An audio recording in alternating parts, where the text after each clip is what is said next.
Hello everyone, आप सभी लोगों के लिए बीएड वर्सेस बीटीसी से संबंधित एक महत्वपूर्ण जानकारी के बारे में इस वीडियो में हम लोग बात करेंगे कि इस फैसले के बाद क्या कुछ बदलने वाला है स्टेट लेवल पे या सेंट्रल लेवल पे, और वैकेंसी जो आगे आएंगी उसमें क्या परिवर्तन होगा। और इसको डिटेल में इसलिए जानेंगे क्योंकि अब हमारे पास इस फैसले की ओरिजिनल कॉपी जो जजमेंट है वो पूरा आ गया है। इसमें हम लोग सारे पॉइंट को डिटेल में जानेंगे और आपके जितने भी कंफ्यूजन है सब क्लियर हो जाएंगे। तो वीडियो को इन तक जरूर देखिएगा, बहुत इंपॉर्टेंट होने वाली है। और इसमें जो भी छोटे छोटे पॉइंट्स हैं हम लोग उसको देखेंगे। जितने भी आपके क्वेश्चन है, सबसे पहला ये आ रहा था कि सर क्या ये सिर्फ राजस्थान तक सीमित होगा, तो ऐसा बिल्कुल नहीं है। अन्य राज्यों पर भी इसका प्रत्यक्ष रूप से यानी डायरेक्ट इंपैक्ट पड़ने वाला है, और सेंट्रल गवर्नमेंट को भी। अब इसमें आप देख सकते हैं, एक न्यूज क्लिपिंग आप लोगों के सामने होगी। ऐसी न्यूज क्लिपिंग मैं पहले भी आपको दिखा चुका हूं। बीएड वाले बेसिक शिक्षा शिक्षक नहीं बनेंगे, यानी जो बीएड वाले स्टूडेंट हैं वो बेसिक शिक्षक का मतलब प्राइमरी टीचर नहीं बनेंगे। और इसमें जो सबसे इंपॉर्टेंट है वो ये है कि इस मामले को लेकर एक बयान जो है यहाँ पर आप देख सकते हैं कि आप लोग पूछ रहे थे कि सर क्या ये यूपी में अप्लाई होगा, तो ये यूपी में भी अप्लाई होता दिख रहा है। क्योंकि इस पे एक बयान आता है दीपक कुमार, जो कि अपर मुख्य सचिव है बेसिक एवं माध्यमिक शिक्षा विभाग उत्तर प्रदेश के। इन्होंने क्या लिखा है, और इनमें आप यहाँ देख पाएंगे कि इन्होंने लिखा है कि शिक्षक की यानी प्राथमिक शिक्षक की शैक्षिक अर्हता जो है वो बीटीसी होती है, ऐसा इन्होंने यहाँ पे कहा है। और शिक्षा मित्रों की कमी के कारण पूर्व में प्रदेश में बीएड करके आए लोगों को 6 माह की विशेष ट्रेनिंग देकर शिक्षक पद पर नियुक्त किया गया था। सुप्रीम कोर्ट का निर्णय पढ़ने के बाद उस पर विधिक राय ली जाएगी, यानी अब ये जो भी डिसाइड करेंगे उस पे ये एक विधिक राय लेंगे।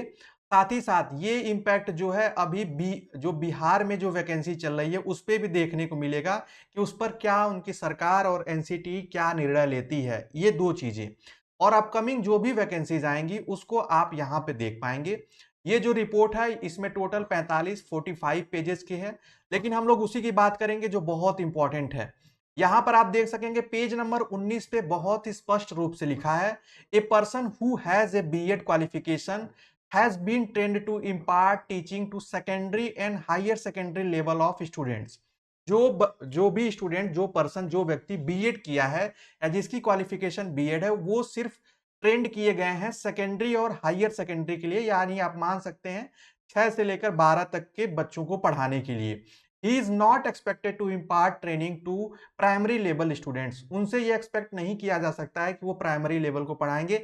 ऐसी बात इस रिपोर्ट में लिखी गई है, मैं नहीं कह रहा हूं, ध्यान से समझिएगा। फिर नीचे जो है इसमें एक हवाला दिया गया कि ये आपको एक कोट किया गया कि जो एनसीटी की रेगुलेशन है, गाइडलाइन है, उसमें पहले स्पष्ट किया गया और इसी के आधार पर ये फैसला बीटीसी की तरफ मुड़ गया। उसमें ये कहा गया था कि जो ये प्रोग्राम है बीएड, जिसको आप डीएड या बीटीसी या डीएलएड के नाम से जानते हैं, ये स्पेशली बनाया किसके लिए गया है, यहाँ पर देखिए। It aim to prepare teacher for the elementary stage of education. Example है क्लास फर्स्ट से लेकर 8 तक के लिए, ये स्पेशली उनके लिए बनाया गया है, ऐसा खुद एनसीटी ने अपने रेगुलेशन में कहा था 2009 के समय। ये यहाँ पे आप देख सकते हैं। और फिर वहीं बीएड में इन्होंने कहा था कि बीएड जो प्रोग्राम है इसका उद्देश्य जो है वो मिडिल लेवल, सेकेंडरी लेवल और सीनियर सेकेंडरी लेवल के लिए बनाया गया, यानी 6 से लेकर 12 तक के बच्चों को पढ़ाने के लिए बनाया गया है। इसी अकॉर्डिंग जजमेंट ये आता है कि it is therefore clear that a BEd course is not designed for teaching at primary level। यानी इसलिए ये क्लियर हो जाता है और यही आर्गुमेंट दिया गया बीटीसी के पक्ष में कि ये क्लियर हो जाता है कि प्राइमरी के लिए बीएड के स्टूडेंट नहीं है। और यहाँ पे गलती जो है वो एनसीटीई की भी है, उसने क्लियर यहाँ पर पहले ही मेंशन किया था। अब बात आती है, यहां पर देखिए लिखा है, अब कोर्ट ने क्या कहा, यानी जो दो जजेस की बेंच है उसने क्या कहा कि in our consideration opinion there for the direction of the central government date, जो ये सेंट्रल गवर्नमेंट और एनसीटी ने जो अपने नोटिफिकेशन इशू किए थे, आप हिंदी में समझ सकते हैं कि इसलिए इन्होंने विचार किया कि ये जो नोटिफिकेशन थे ये आरटीई अधिनियम के सिद्धांतों का उल्लंघन है। ये ऐसा माना गया कि आरटीई में राइट टू एजुकेशन में दिया गया था कि जो वही टीचर पढ़ाएंगे या वही एलिजिबल होंगे जो स्पेशली उन बच्चों के लिए ट्रेंड हो, ऐसी बात। उसके बाद एक और इंपॉर्टेंट लाइन आपको यहाँ पे देखने की मिलेगी कि जो आप लोग पूछ रहे थे कि क्या सर इसमें बदलाव हो सकता है या इस फैसले में और आगे सुनवाई हो सकती है या हायर बेंच में जा सकता है। यहाँ पर क्लियरली इस लाइन में हिंदी में मैं आपको बता दे रहा हूँ, क्लियरली स्पष्ट कर दिया गया है, परिणाम स्वरूप अपीलें खारिज की जाती हैं और राजस्थान उच्च जो न्यायालय का जो फैसला था उसको बरकरार रखा जाता है। साथ ही साथ जो ये अधिसूचना जारी हुई थी, जो एनसीटी ने अधिसूचना जारी की थी कि एक ब्रिज कोर्स हो जाएगा बीएड के लिए और बीएड एलिजिबल होंगे। उपरोक्त आदेश के आलोक में रीटे याचिकाएं जो है पहले तो उसको रद्द करने की बात की गई है। यहाँ पे अनिरुद्ध बोस और सुधांशु धूलिया जो है इन 2 जजेस ने ये बहुत ही एंड में यहाँ पे ये पेज नंबर आप देख पाएंगे, पेज नंबर 46 पे गिवन है। यहाँ पर इन्होंने कह दिया कि पहले तो वो नोटिफिकेशन रद्द कर दी जा रही है। दूसरा, इससे संबंधित जितने भी लंबित मामले हैं यानी किसी और कोर्ट में जो इसी से संबंधित जितने याचिकाएं वो सब खारिज कर दी जाती हैं। यानी आगे किसी भी प्रकार की कोई सुनवाई का ऐसा कोई चांस दिख नहीं रहा, क्योंकि ये मामला जो है, ये फैसला जो है सुप्रीम कोर्ट की तरफ से आया है।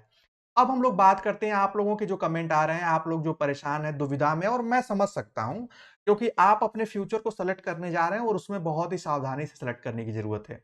अब ये क्लियर हो जाता है कि सेंट्रल लेवल पे भी बीएड सिर्फ और सिर्फ 6 से 12 तक के टीचर बनने के लिए मान्य होगा और यहाँ पे 6 से 10 कहना ज्यादा जरूरी है। 12th के लिए आपको उसी सब्जेक्ट में पीजी होना चाहिए, एमए, एमएससी, एमकॉम होना चाहिए। और बीटीसी के लिए रास्ता साफ होता नजर आ रहा है। ये सिर्फ और सिर्फ यूपी में ही नहीं, सारे स्टेट में। लेकिन इसमें पुराने भर्तियों पे फर्क नहीं पड़ेगा। जो चल रही हैं या जो भविष्य में आने वाली हैं, उस पे इसी के आधार पर वैकेंसी ली जाएगी। तो आपको थोड़ा-सा तय करना है कि अगर आपको प्राइमरी टीचर बनना है, आपकी इच्छा प्राइमरी टीचर बनने की है, तो आपको बीटीसी करना चाहिए। अब ऐसा लग रहा है, अब मैं इसलिए कह रहा हूँ क्योंकि ये जजमेंट आपके सामने है और इसमें सब दूध का दूध और पानी का पानी आपको दिख भी रहा है, सब कुछ क्लियरली इसमें मेंशन है। क्योंकि जो आधार बनाया गया है, अब इसको झुठलाया नहीं जा सकता है, कोई और तर्क नहीं लग सकता है। इसमें बहुत सारे आर्गुमेंट दिए गए हैं और बीएड के लिए वही बच्चे जाएँ जिनका कॉम्बिनेशन अच्छा हो, जिनका परसेंटेज अच्छा हो, जो क्लास 6 से लेकर 12 तक के लिए और साथ में आगे भी अगर यूजी किए हैं तो आगे भी पीजी करना चाहते हैं, तो उनके लिए बीएड बेटर है।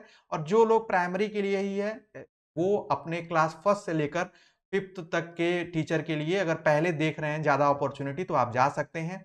पीआरटी के हर लेवल पे, चाहे वो सेंट्रल गवर्नमेंट हो, स्टेट गवर्नमेंट हो, यानी प्राइमरी टीचर के लिए बीटीसी ही मान्य होगा, बीएड मान्य नहीं होगा, ये तो स्पष्ट हो गया है।